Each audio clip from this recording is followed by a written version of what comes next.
गावो हजनिरे तस्मा अजावयः तं जदन्यां वारहि गिब्रोक्षन् पुरुषं जातमग्रतः तेन देवा आयजन् तथा दीर्घयस्य जदपुरुषं व्यदधो गदिधाव्यकल्पयान्नामोघं किमस्यासीत् किं बाहो किमुपादाौ चेते ब्राह्मणोऽस्य मुखमासीत् बाहुराजन्यः कृतः ऊरु तादृश्य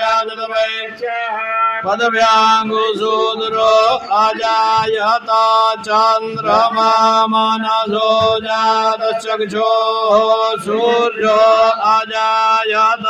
श्रोत्रान्वायुषमुखादग्निरजायत नाभ्या आसीदन्तरिक्षगो धिष्णोर्द्योः